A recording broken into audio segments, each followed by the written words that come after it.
So good afternoon, everyone, and welcome to our Lunch and Learn. A little bit different to how we've been doing them over the last few years. Obviously, normally when we do these Lunch and Learns, we'd have a nice big buffet in front of us, but unfortunately, not at the moment. No doubt, in the coming months, we'll get back to doing a few more face-to-face type of things. And I've actually got a little slide coming up, which is going to go through some of the events that we've got in the next few months coming up. But yeah, good morning, or good afternoon, sorry, and welcome to the Lunch and Learn today. My name is Phil Cambers.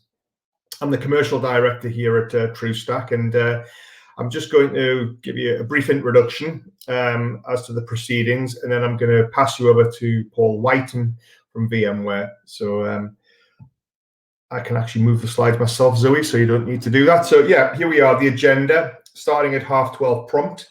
I'll take about 5 to 10 minutes to go through what I need to go through. We've then got Paul Whiten, like I've already alluded to, who's from VMware. He's going to be talking about virtual desktop infrastructure. We've then got a client testimonial. For those of you who are familiar with our Lunch and Learn, you'll know that it's my preference to have a client testimonial on each particular subject matter, whether it's Meraki Wi-Fi, whether it's storage, whether it's VDI, whatever it is. The reason being is because as a community, you guys want to hear it from someone who's a real life customer. So we always like to do that. So we pre-recorded it. And Jordan Bond from Venture is going to get that across. They've been using VDI a little while now, about 10 years. We'll then have some questions for Paul, and we've also got Ian Sanderson, who's one of our pre-sales technical consultants, and then we'll wrap up at 1:30. Just a little bit why we've chosen actually to do the Lunch and Learn around Horizon VDI today. At TruStack, we've got lots of things that we could talk to you about. We've got around 20 vendors whose products we resell, anything from Trend Micro to Cisco to Dell, HPE, etc., etc. And when we were thinking about which vendor to do a Lunch and Learn on, we thought that Horizon VDI was a good one because it's highly relevant at the moment, especially with agile working.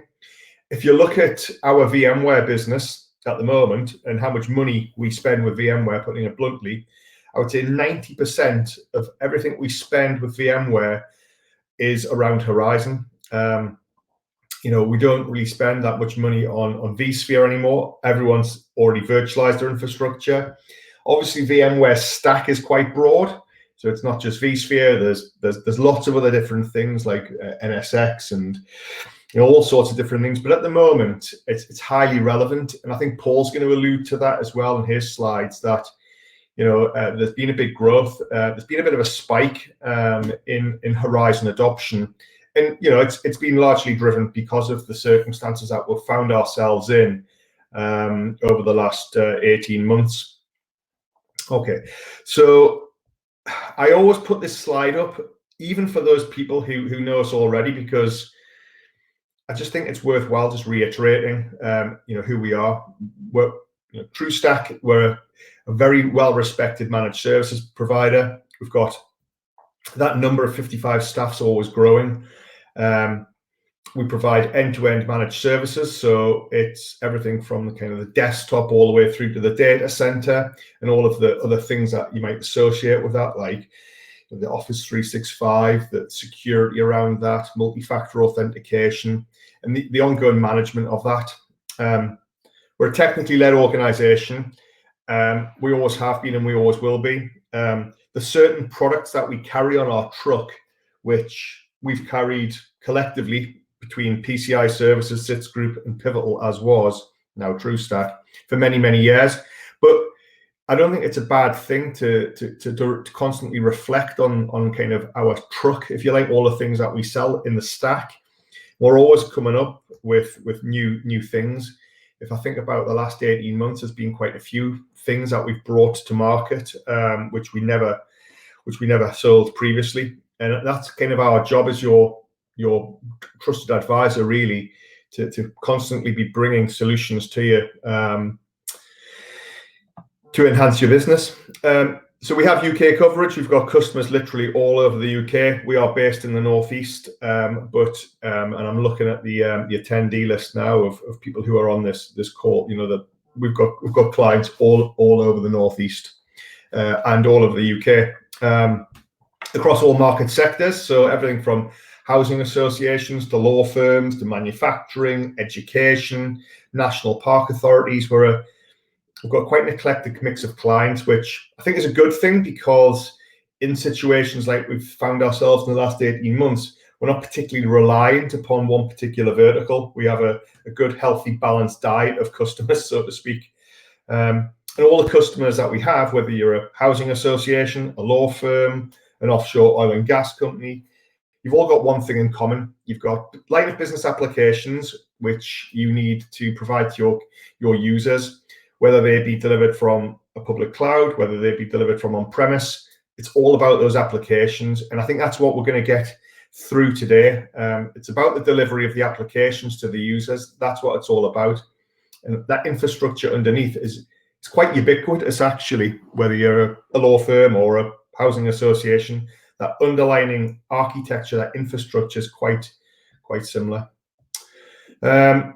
Just a little bit about the vision again. I'm not going to go on about this too much, because I can see most of the people on the call actually do already know us. But these are our kind of values: customer first, one team, focused on excellence, make it happen and do the right thing.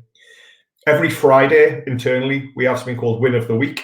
So I'll share this with you. And it's an opportunity for the staff here at TruStack to nominate individuals based upon, you know, these criteria here. So, you know, if someone does something that is particularly, you know, good, you know, for a customer or whatever, we nominate that to our marketing manager, Zoe, and then she produces this little bulletin. So we constantly refer back to these values. What I'm trying to say is these values are not just something which we talk about in a workshop like this and then forget and put back in a drawer. We constantly refer to these values, and I think that's important from your point as a customer, because it shows that we as a supplier, we take our business seriously. Just finally, I think is my last slide, just some upcoming events. So one of the pieces of feedback that we've had over the last 18 months is that normally when we do an event like this, there's a lot of ancillary banter, I'll call it, not just to do with IT. It's just general sort of chat between customers and us and whatever. And that's what's lost, I think, in this COVID world. We don't get to do that. So listening to the feedback, we've put together 4 quick sessions throughout the month of July. So we've got some guest speakers there. We'll send some details out. We are launching our new unified comms system, our cloud-based system as it happens this month internally, and then we're going to do an external launch.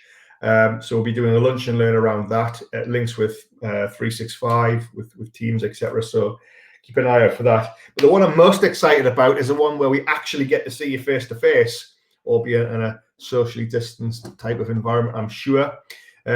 We have our annual Clay Pigeon Shoot in September, which is up at Slaley Hall in Northumberland, for those of you who aren't familiar with the area. And that's a really great day. It's an opportunity to get to know us a little bit better. You know, we're a key part of your business as an IT provider. We all know how important IT is, so it's a chance for you to get to know us a bit better. We've also got a couple of vendors who will be joining us, but we haven't 100% confirmed that yet. So I'll just keep my powder dry there. But that's going to be a big event.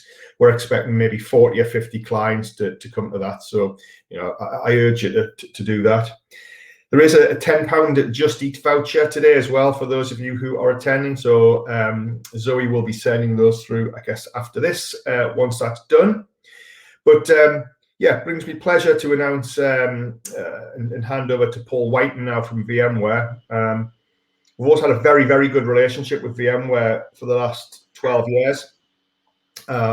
It's been one of the vendors who we haven't had to chop out. you know, VMware's been quite perennial, we'll call it. It's you know, it's always been there, albeit the things that VMware have done have seriously changed over the last 12 years. But Paul, I'll pass over to you, and we'll take it from there. Thank you very much, Phil. Let me just find a window to share with you. Window on the world. Okay, can I just ask you to confirm you can see that? Yep. Wonderful, thank you. I was a bit worried then, thought I'd disappeared. So delighted to have been invited along. My history with TruStack goes back a number of years. I've been with VMware for 8 years as an EUC technical specialist. Last 5 years of that as the manager of the technical team for Digital Workspace, as it is referred to now. I did have the pleasure of making the journey from Stonehenge, where I live. I don't actually live in the Stones. I live in a village just to the east, but most people do think I'm a druid of some sort. I made the journey one weekend all the way up to Newcastle so that I could come and visit SITS, because I'd heard so much good press about them internally within VMware, and having been there, witnessed what you do, spoken to some of your customers, got a real good appreciation for how well SITS Group and now TruStack were respected in the marketplace. It's just so good to be able to get the opportunity to come along and talk today. So I'm going to progress through my slides before I get all tearful and emotional on you. So Phil kind of alluded to in the introduction there, you know, why are we here and why are we talking about VDI in today's marketplace? Well, the biggest thing that we still see, was there's a huge emergence of SaaS-based applications sitting in the cloud, and alternatives. The majority, and this is reflected in the slide, 80% of what is being used today, the majority of applications are Windows-based applications, and yes, some of them are delivered from the cloud, but so many of them are still delivered natively and are still running on and dependent upon a Windows OS sitting underneath them, and this has grown hugely over the last year as we went into lockdown February last year, and to be honest, at that time within my team, the conversation with customers was primarily around agility and giving people a choice of device and delivering any application to any device anywhere, enabling people to use iPads and Android devices and just have access to applications. And the conversation around VDI had kind of drifted out to being niche use cases around security, primarily for contractors coming into a business. Then, of course, the pandemic hits and businesses had to vacate offices. They had to push people home, and they suddenly realized that actually this solution, VDI, which they've kind of taken for granted and some had implemented and some had used and moved back to physical PCs, but actually VDI was the quickest, most effective, most secure method that they could get their workers active and efficient and productive in an ever-changing world, and working from home. And we saw so many large corporates, people like Barclays and HSBC and WPP coming out with statements about that they're running their businesses, the global businesses, high street names, being run from people's kitchens, from dining tables, from sheds in the garden that have been converted to offices, and in a way people became more productive. And we suddenly found that actually Horizon in particular was becoming the leading conversation piece that we had. So just for a very, very high level view, and we're going to focus on Horizon today, but Horizon is a component of what we call the VMware Digital Workspace. So I just want to build this slide out to give you an idea of what is in there, and what how everything interacts and how it all fits together. So we have two solutions within our stack. One is called Workspace One, and one is called Horizon. So Workspace One Standard takes care of mobile devices, BYO solutions, and access. Workspace One Advanced adds on the ability to manage company-owned devices, wrap up applications, do things like telecom management, content management. The enterprise release brings in additional things like analytics, vulnerability management, automation. And then at the top layer, we get into things that are connected into Horizon. And this is where we're talking about shared virtual desktops, virtualized applications, and just-in-time management, which is where we're going to focus today. And then there's one area on top of that, which is the extension into cloud. And again, really relevant, really good to be in a position to talk about this today. So it's the orange sections at the top where Horizon sits. And we're going to focus in on that as we progress through the next sort of 35 minutes. So, quickly, business benefits. Where do we see business benefit? And there are so many. First of all, central management. Desktops and applications being managed from a central point rather than individual application management. You know, long ago, everyone had to have an application installed locally. Everyone had to have someone wander around with an update. It was difficult to push things out. Time's moved on. Loads and loads of tools now that give you the ability to push applications out centrally. But when you're working in a VDI environment, it's even simpler because you update one location, you push that location out, you use it for testing, and then you update all of your end users in one hit or in individual little groups. And you know that things are going to work. You know they're going to have minimal disruption, and it's just a simplified way of managing things.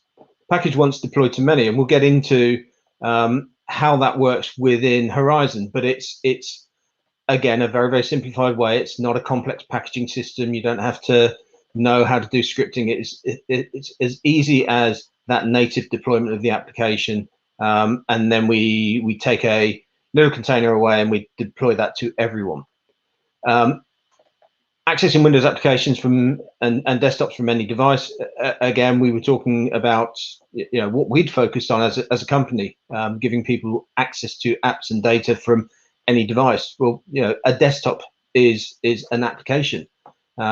So I've had over the last couple of months instances where I've had to access a virtual desktop from my mobile phone. It's not the experience that you'd want to use day in, day out, but giving me that ability when I'm so far from the office and I'm not in a position where I can get my laptop onto a network to get a secure connection, I can do that from a mobile phone and still be able to access my productivity apps, access my corporate data in a secure manner.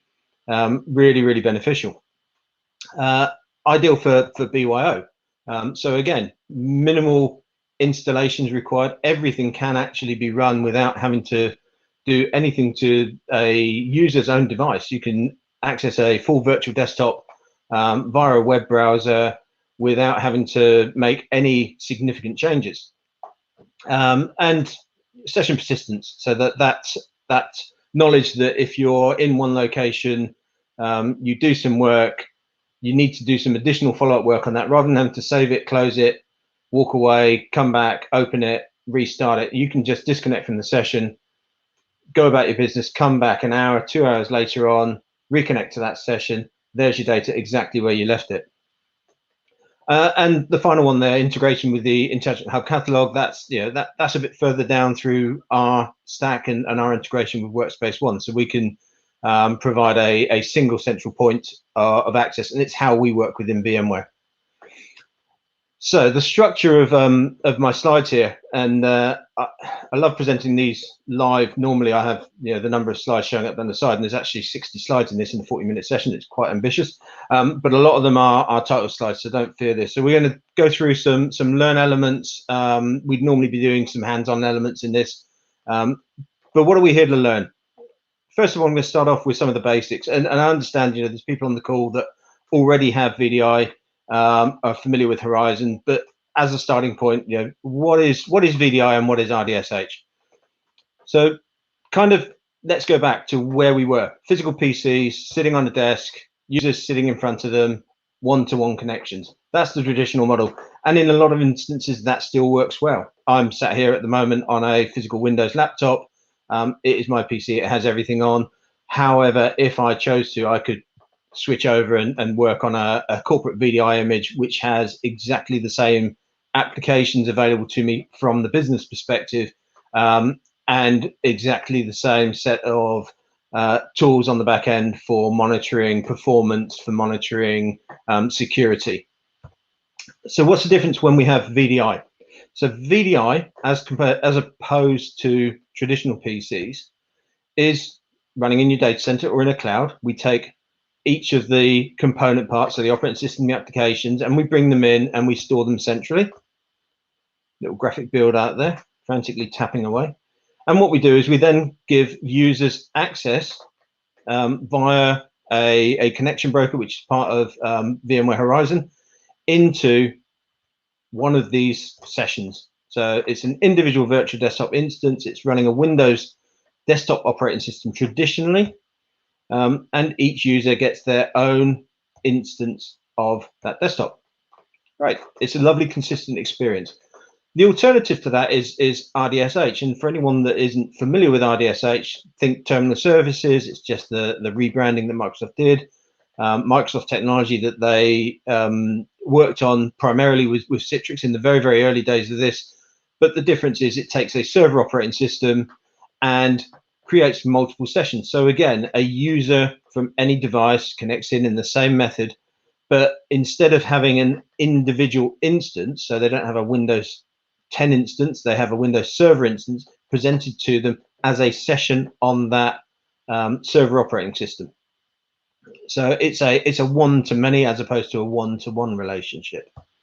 So that's RDSH. And again, you know, the final piece of the RDSH equation is we don't have to present a full desktop instance or full desktop experience. We can present just an application. So again, same kind of graphic, but this time we're going to present individual applications out to end users. So that could be a Windows application that has to run in a Windows operating system, but we're going to present it out to a user who's got an iPad or an Android tablet that they're going to be working on because it's the device of choice for the situation and location that they're in at that time. They need to run Excel. They don't want to have to install an Excel client for Android. They can just access Excel on a Windows RDSH share coming out onto their Android device. All of the data is then resident in the data center, so you've got that added security around the fact that no data is actually leaving the data center, even though everything appears to the user as if it's executing locally. So let's have a look at the Horizon options.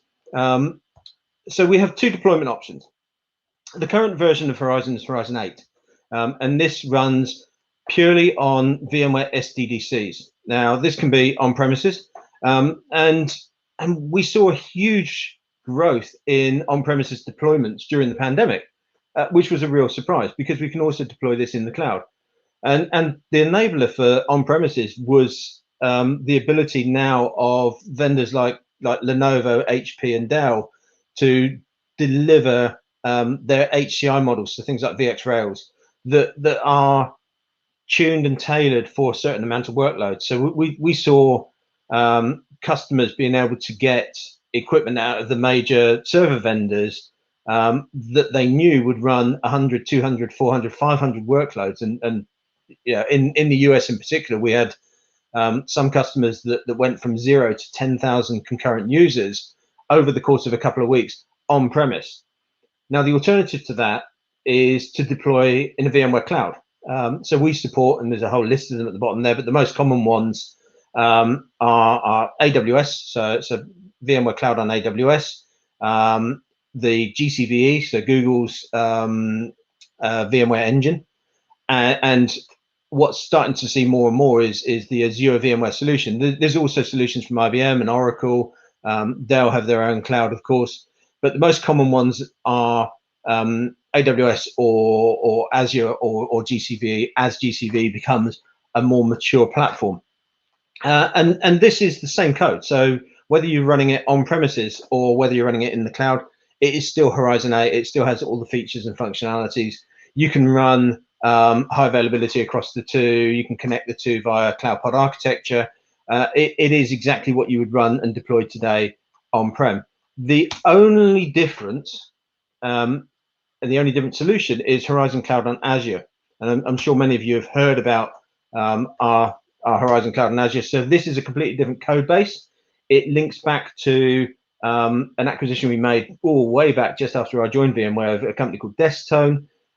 It's a multi-tenanted deploy on any hypervisor, and this is the big difference, is it's the only deployment not on SDDC. So this is deployed on native Azure, as opposed to being deployed on a VMware SDDC. So there are some nuances around what we can and can't do with Horizon Cloud and Azure, and I will go into those as we work through the as we work towards the second half of the presentation.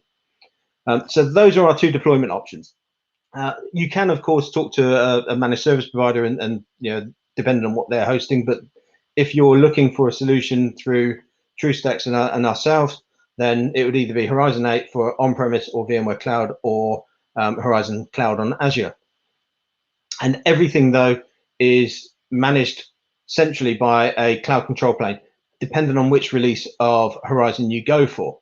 And that's where we move into the different types of licensing. So at the start of this year, we made an announcement of some changes to our licensing. We'd always done a traditional perpetual license for on-premises, and we'd introduced with Horizon 7 back last year this concept of the universal license, which gave you the flexibility to deploy locally or to deploy into a cloud.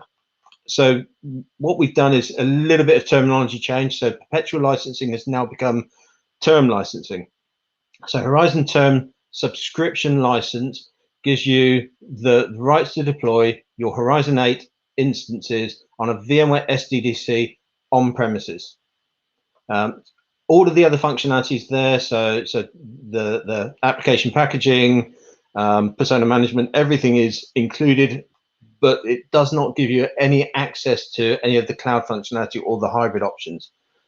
The Horizon Universal Subscription, that gives access to the cloud control plane, and that means that you can deploy a Horizon 8 instance on-prem or in AWS or Google or wherever you want to put it, and you can also link the two of them together and manage them from a single place.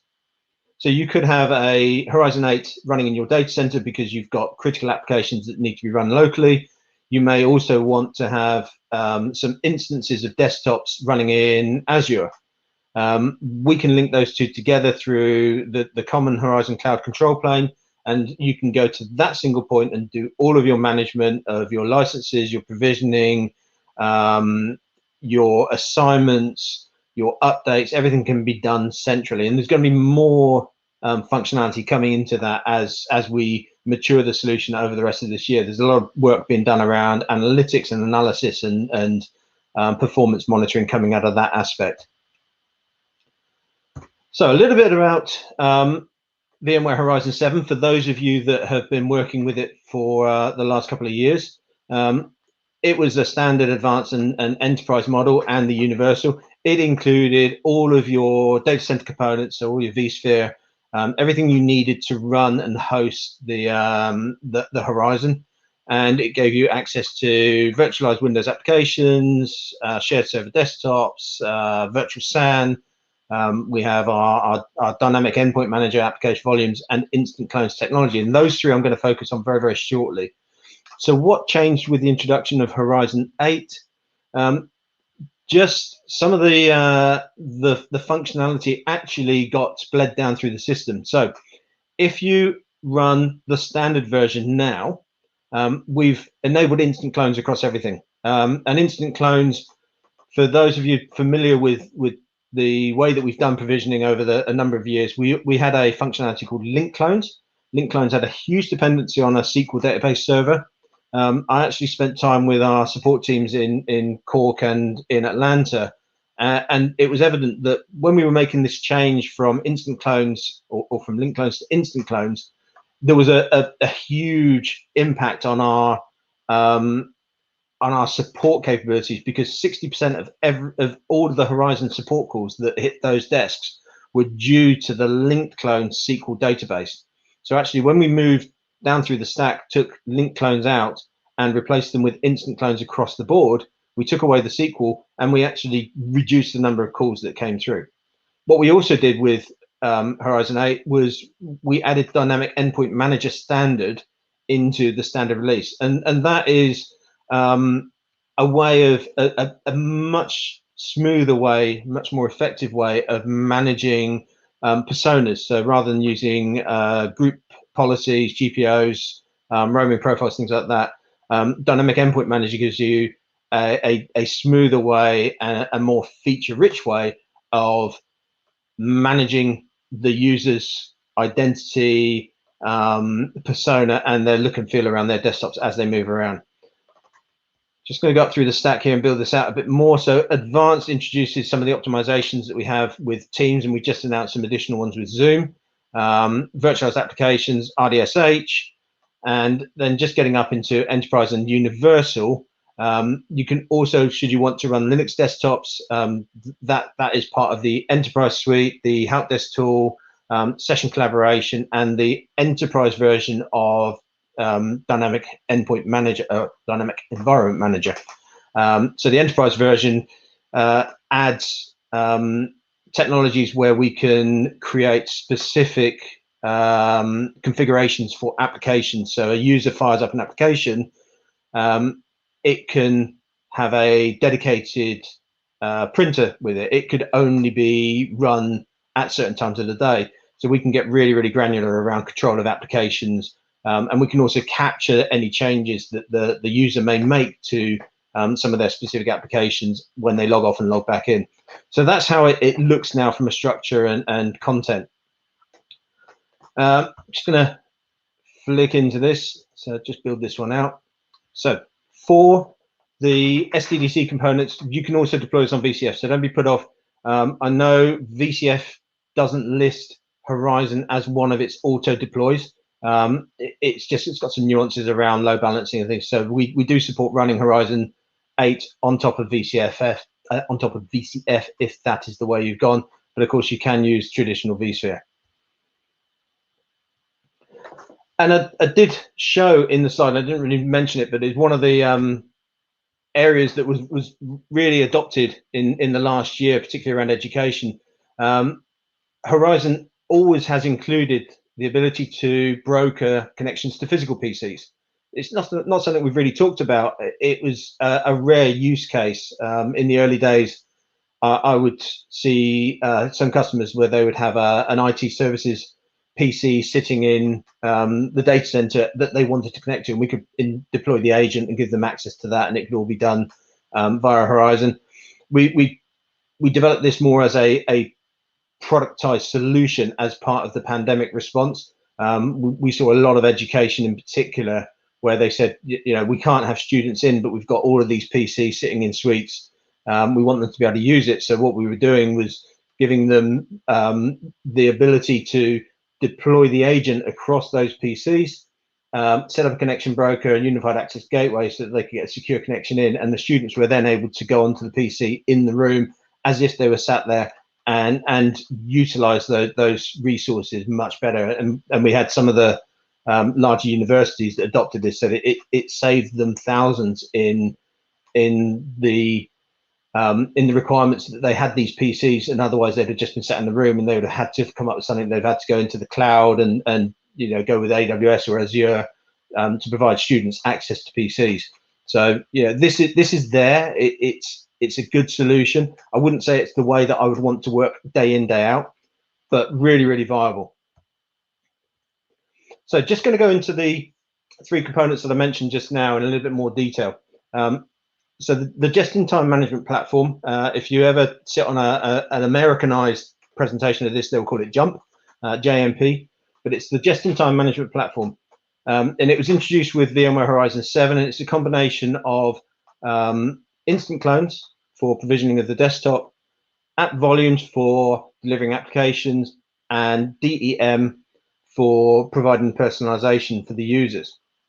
So why did it come about? What's the challenge that we're trying to address here? There's 2 kinds of deployments.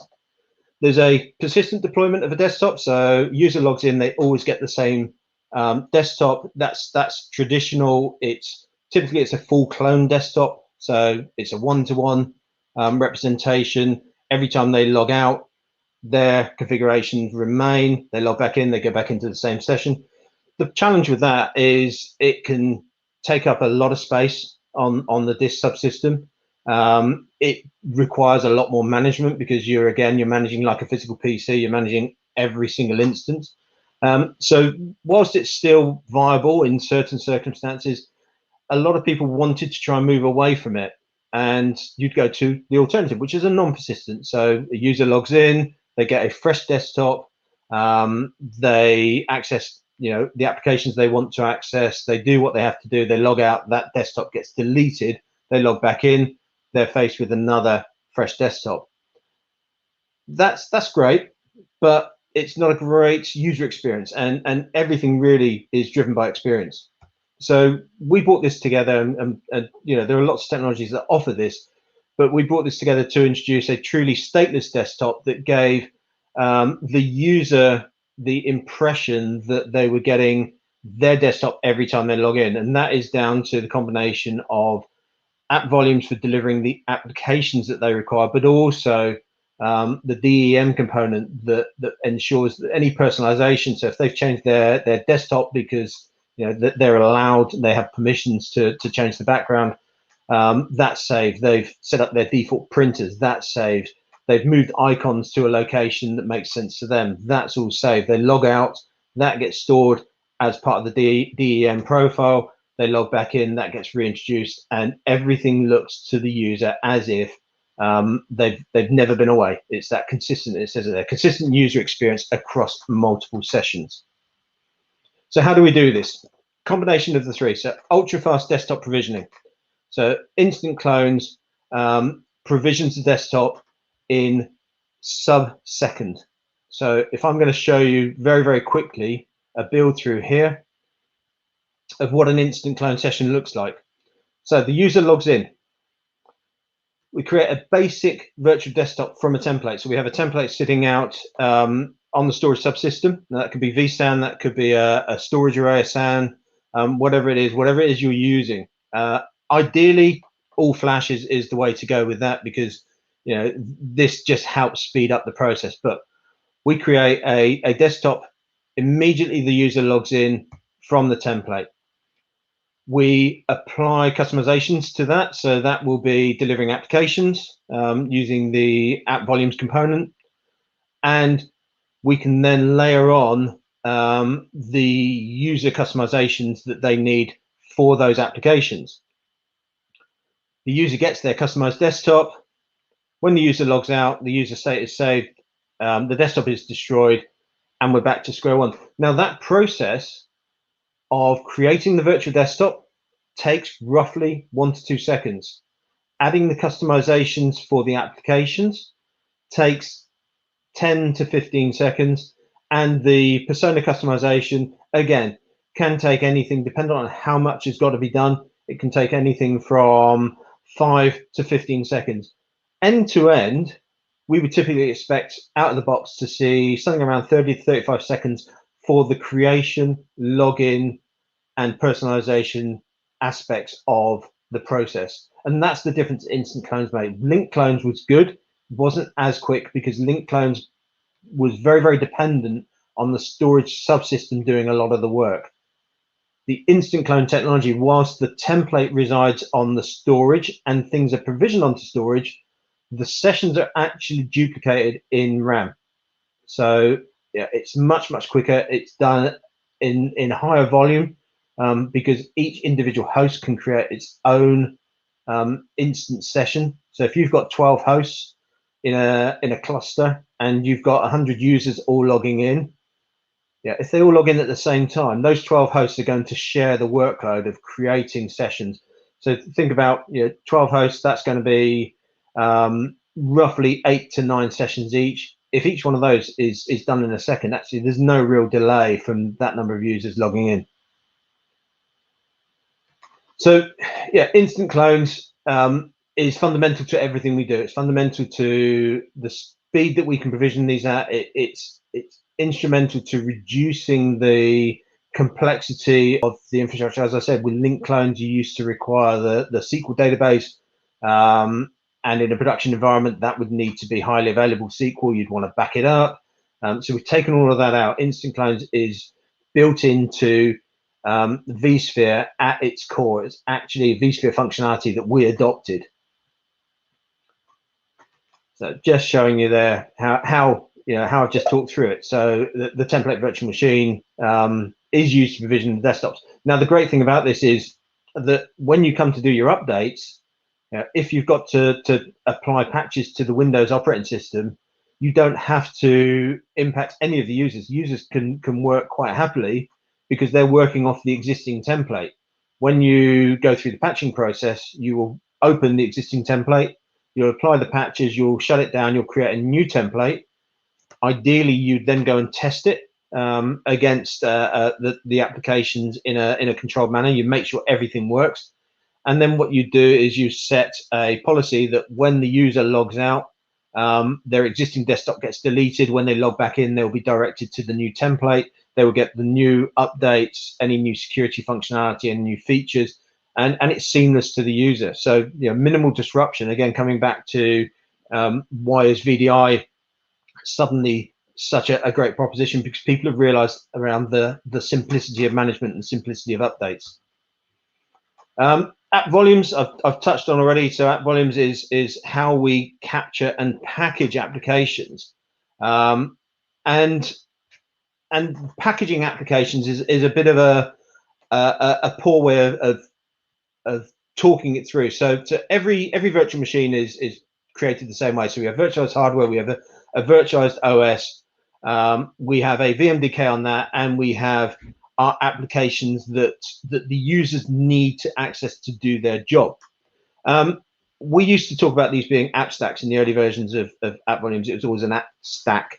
But now we've gone across to packaging. And packaging, when people think of packaging, they think of our own product, ThinApp. They think of Microsoft's App V. They think of having to do sequence files. They think of having to have clean machines, go away, install the application, make all the changes to it, and create a distributable package that you can send out. The difference with app volumes is this is a VMDK that gets attached to your capture machine. You install the application as if you were installing it for a user. So it's just a standard installation. We don't have to do anything else. All we do is capture the changes, and then when we're complete and we're happy that the application has been configured and tested, we detach that VMDK and we store it on our centralized network storage or on the SAN, on the vSAN, wherever we run our virtual machines from. When the user logs in and they need to get those apps provisioned to their devices, rather than attaching VMDKs all over the place and causing a huge problem, although that's what it looks like from the user. If I just build this out, it will show multiple VMDKs being attached. All we're doing is mounting the VMDK as you would a network share. So from a subsystem perspective, the subsystem will see multiple disks being attached. But from the application and from the operating system, it will just see a C drive. So we're not adding a D drive, an E drive, an F drive, and causing lots and lots of problems like that. If you go in and look at the hardware and navigate into the virtual machine from an admin perspective within vSphere, yes, you will see lots and lots of VMDKs all attached to that machine. But for a user, the user only sees the C drive, or however you've got it set up. But it's seamless, and all of the applications are seen as natively installed. So again, if you went into add and remove programs and you'd provisioned app stacks with things like Firefox and WinRAR and PuTTY and things like that, and you would see the option to remove those applications. You could uninstall them. The user can uninstall them, but all they're doing is taking it away from their session. They're not actually impacting the stored applications because everything is stored in a read-only format, and we just mount it so that they can be mounted and executed upon at the time of logon. Again, just showing a bit of a graphic representation of how this can be done. And again, you can assign different applications to different users based on their requirements. So you could have a a set of base applications, and then a set of HR applications that go to the HR team, and IT applications and finance applications, dependent on individual use cases. One last component of app volumes, writable volumes. Writable volumes is really, really interesting. Some good use cases around this, but it's a fully writable. Think of this as your D drive. So if a user logs in and they have a writable volume, that gets attached as the first volume, and any changes that they make that are personal to them. So think about profile changes. If you're not running something like a DEM and you just have local profiles, any profile configuration changes, any local data changes, app data changes, cached files around Office 365, for example, they would all be stored into the writable volume. Any applications they install themselves would go into the writable volume. When they disconnect, that application isn't deleted, it's stored in the writable volume. That writable volume goes off into storage, user logs back in, writable volume gets added, subsequent app stacks get added, their application is there, their data is there. So again, it's about building a consistent experience. Very, very similar to the process. The last component that we mentioned was Dynamic Environment Manager. This is about capturing the user-specific configuration. So how they've set their machine up, where they put their icons, what their background looks like, what printers they're using. There is a huge amount of tuning that we can do. It's a very, very powerful tool. And I would encourage anyone that's got access to it to really look at this. If you're using group policy today, DEM gives you a much cleaner way, a much more efficient way of setting security around applications, data, location, and basically how the user works. So it's all about getting that personalization across and making sure it's a consistent environment. Very, very similar graphic. I'm not going to build through this one, but again, it looks the same to a user. From an experience perspective, on the left here, we just see a user fires up Word on their iPad, being presented to them as an RDSH session. They make some configuration changes. This goes across to the settings file. At logoff, it's stored in there, and the settings file can be just a network share. It's stored in a very, very simple format, very, very small, so it doesn't take a huge amount of footprint.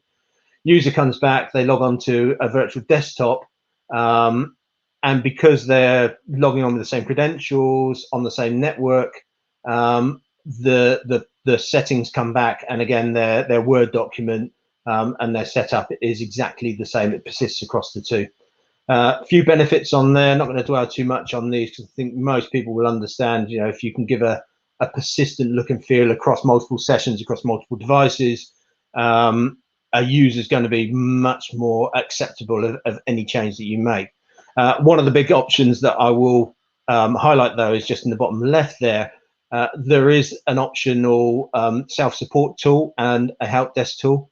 So if a user's profile gets corrupted, they can roll it back themselves, or the IT help desk can roll it back without having to go off and do backups and restores. So we always keep retained copies in the background for easy access. I've already talked about Horizon Universal, so I'm not going to dwell on this bit too much. The last thing I wanted to talk about just is the Horizon Cloud on Azure. So I mentioned in the introduction, this is the one difference as a solution for the way that Horizon is consumed. So we have a partnership with Microsoft where we can run Horizon Cloud in an Azure environment. We can use our control plane to do the management, the brokering, monitoring, licensing, and we connect that into Horizon on Azure. And as part of Azure, clearly we can leverage what was WVD, what they've announced this week as Azure Virtual Desktop. So that can be included, but we do not need Azure Virtual Desktop to run. We can just run natively on the Horizon on Azure. And again, it's running native Azure as opposed to SDDC, which is the major difference. Everything connects through from your Azure tenant into the cloud control plane. So we take care of all the licensing. As I said, we take care of the deployments, brokerage, monitoring what's going on, and any administration. Where's the benefits? Where's the differences? So if we look on the left, What does Windows Virtual Desktop need to change that? Azure Virtual Desktop as it is now. It brings things like basic power management, profile and application management via FS Logix, Win10 Enterprise Multisession. Those are all great, and they're really, really good to have. What we add to them is support for multi-factor authentication, different protocols. So Microsoft is RDP only. We understand that there are still seen as security flaws in RDP. So we can give Blast Extreme and PC over IP. We add at volumes and DEM. A lot of people will say to me, but we've got FS Logix. FS Logix is complementary. FS Logix works really, really well with things like Office 365, but at volumes and DEM just enhance the capabilities even further, that you can do even more with different applications and with different user settings. And probably the biggest single feature that is a differentiator, which a lot of customers understand the value in, is our advanced power management. So the basic power management within native Microsoft is it on, is it off? But we can do tuning around certain times. We can make virtual machines available for a user only when they need it, as opposed to saying, well, you've got a window of 12 hours or you've got a window of 18 hours. So there's a lot more functionality that we can bring to the game. And we work really, really closely with Microsoft on some of the largest deals that they've done globally. We're actually in the middle of working on 100,000 seats for a global publishing company who just said, native, it could have worked, but the overheads of management and the security flaws that they could see in RDP just brought them to a point where they said the only option for us is to go with Horizon Cloud on Azure. And the biggest feature of that, and this is where I'm going to end on the last slide, because it kind of doesn't get talked about enough, but Microsoft announced Windows 10 app publishing and the multi-session functionality. So we've always been able to publish an application from a virtual desktop on a one-to-one basis with Windows 10, and obviously we can do it with servers. Microsoft introduced Windows 10 multi-session. So Windows 10 multi-session underpins the cost benefits of running within Azure. It's the only places that you can run it. You can't run multi-session on premises. You can't run multi-session in Google or AWS or Oracle or anywhere else. You can only access Windows 10 multi-session within Azure or Azure Virtual Desktop. Why is that beneficial? It lets you overcommit on the hypervisor. So we can do overcommitment within SDDC, within vSphere, but within Azure, you can't do it at the hypervisor level, so you can do it within the virtual desktop level. So Win10 multi-session means that you can run more virtual machines with fewer infrastructure resources, which helps keep the costs down. So if you're looking at deploying into Azure, and I would ask you, come and talk to TruStack, come and talk to us, and we can show you how that Win10 deployment of multi-session can really help keep the costs down of moving into the cloud. And that is me done. Sorry, I'm a couple of minutes over there. I hope that's been useful. And I'm going to hand back over, I believe, to Phil. Thanks, Paul. There's a lot to take in there. I think the call to action, as is on the call to action on most of these lunch and learns, is to reach out to us and talk to us. And there's, these are sharp sessions designed to squeeze quite a lot in. So, Paul, thank you very much for getting as much as you did in. I thought you did a fantastic job. Some of the Azure things you mentioned were interesting as well. We've got experience and we've got projects under our belt of deploying Horizon on Azure. It was actually for a VDI environment for DR. So they're running live on-prem, but they wanted DR. They didn't have a second location, so we implemented Horizon on Azure for the DR site. But if anyone wants to know a little bit more about that solution, then you can give us a shout. But Zoe is now going to play the video, so I'll shut up. Hi, Jordan. Thank you very much for joining us today. This is a pre-recorded session, so we have done this before the VDI solution today. But Jordan, can you just sort of introduce yourself? Let us know who you are, who you work for, and what your position is for that company. Yeah, my name's Jordan Bond. I'm the group head of IT for Evans Property Group, who are the parent company to both Dakota Hotels and Venture, formerly known as Travel Leads. My role is to oversee the IT infrastructure within the group. The day-to-day runnings, the upgrades, the projects, and obviously that's where our relationship comes in with TruStack. Fantastic. So Venture, or formerly Travel Leads, have worked with SITS Group at the time, and now we've even had a rebrand and a merge to TruStack. So we've worked with a predecessor of yours 11 years ago. You've took over the role from the decision making and so on. So what are your views of working with TruStack, and why have you chosen to work with us? And in particular, why keep the VDI solution which you adopted? Yeah, so I started working with Venture, formerly Travel Leads, around 24 months ago, which is when obviously I first came into contact with TruStack, back then known as SITS. The infrastructure that was kind of already in place was a VDI infrastructure. So it was all fairly new to me at the time. I had no real knowledge base of a full VDI platform within an organization. We looked at different options with the staff numbers that we had, and whether it was kind of worthwhile going back to a physical infrastructure such as laptops or PCs.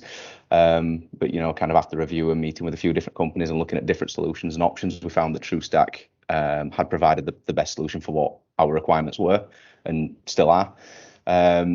The benefits that we did tend to find were the scalability within the platform. We were able to kind of add numbers into it with no real issues. We were able to kind of dwindle down the number count if ever required as well. The scalability was a big part in it, and obviously the remote features that are available within there. In terms of, we've got an office in Edinburgh, we've got an office in Leeds, we have an office home workers as well. Sorry. So we found that the VDI kind of fitted in well. It offered ease of management if in terms of software rollouts for our booking platforms. One upgrade or one install kind of worked its way around to everybody. We could even differentiate who could see what on their VDI platforms. Right. So yeah, I mean, in terms of the kind of general functionalities, it did work out to be the best kind of solution for us at the time, and as I said, it still is, as we are still using the VDI. Yeah, in terms of numbers, Jordan, how many people do you have within Venture, and how many people are using the VDI solution? We currently have around 45 people within the organization using the VDI solution. Okay, so in just virtual desktop terms, a lot of people would say 45 users on a VDI solution is relatively small, but you mentioned the fact that it's quite easy to roll out different images to different users. Do you find that you've got a few different groups of VDI images? Yeah, so I mean, we have different obviously different areas within the business accounts, the travel consultants, sports and business team as well, and each of those different groups have access to different systems. We find that it is easy to kind of push out a certain upgrade to one group rather than it impacting the whole, the whole business, so to speak. Yeah, again, the kind of scalability within there's, it's beneficial. Good stuff. And a bit of a loaded question from me, but you've got an application which you need to update quite frequently. So within the virtual desktop infrastructure, does that make your life a lot easier because of these frequent updates that are needed versus a physical PC if you had to update that application?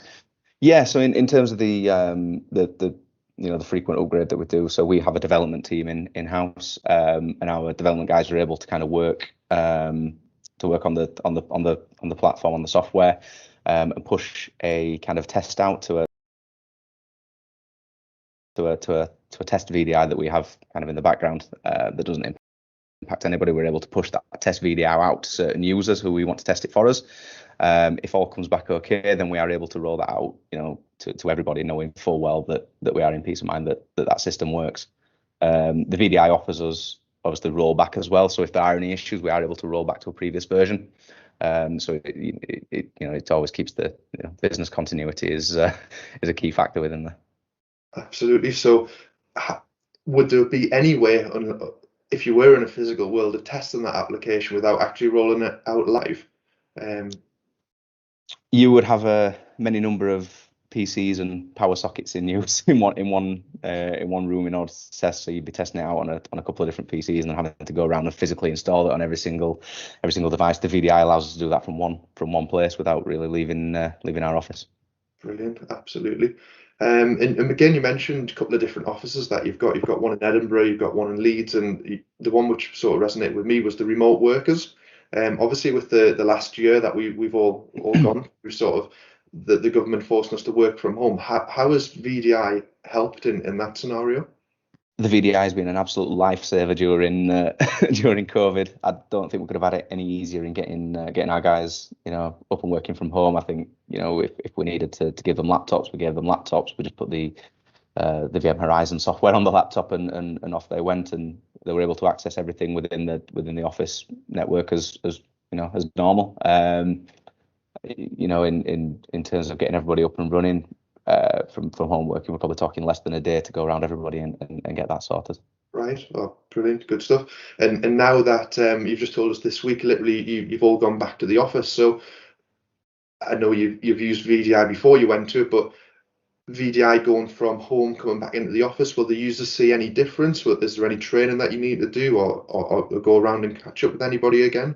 No impact. Everything's exactly the same. None of the systems have changed. The way the logon hasn't changed. The way that they use the in-house software platforms hasn't changed. Everything's exactly the same as when they were at home to when they're in their office. It's 100% identical. Brilliant. No, good stuff. Jordan, from my point of view, I think you've covered quite a lot in quite a short space of time. Is there anything more you want to add about sort of why you chose to work with TruStack, or why VDI is a big help to you, other than what we've already mentioned? I mean, aside from the VDI, TruStack in general, I mean, the support that we've received from you guys over the past, I've received from you guys over the past 24 months has been great, and that's a reason why the relationship's still in place and why we hope to work with you guys for a long time going into the future. Obviously picking up solutions as we go and working on a number of different projects. The VDI being the biggest project I think that we've kind of undertook with you guys. From my point of view, it's been a success, and it's helped the business push forward. Fantastic, good stuff. Well, thank you very much, Jordan. Really appreciate it when people take the time to talk about their own sort of needs and their own sort of requirements and solutions. Obviously, this is pre-recorded, so we can't take any questions today, but if anybody does have any questions, they can email myself or anybody within TruStack. We'll forward them on to Jordan, and hopefully he can point you in the right direction for anything more specific. But Jordan, once again, thank you very much for your time. Really appreciate it. Yeah, no problem. Thank you very much. Cheers.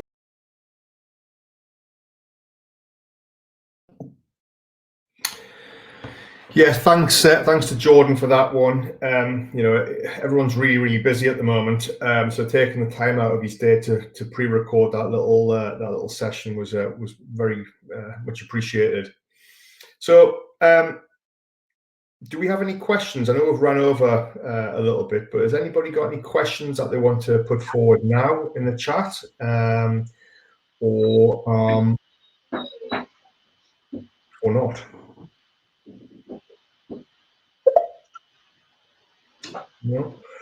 Like I said, the call to action really is, reach out to us. These lunch and learns are designed to be not sales sessions as such, but it's our job as your trusted advisor to bring things to the table that you can consider. So have a consider of it, and if there's anything which you're scratching your head on, or you think, well, how would that work in my environment, or whatever, that's what we're there for. Give us a shout, and we can have a catch up more personally, one-to-one. So thanks once again for taking the time out of your day over lunch. I know it's an important time of day. There is a £10 Just Eat voucher winging its way to you. So thanks for that, and thanks to Zoe for organising all of this today as well, and Emma. So yeah, we'll call it a day. Thanks, Paul. Really appreciate it, and we'll see you again for the next Lunch and Learn soon. Cheers now. Bye-bye.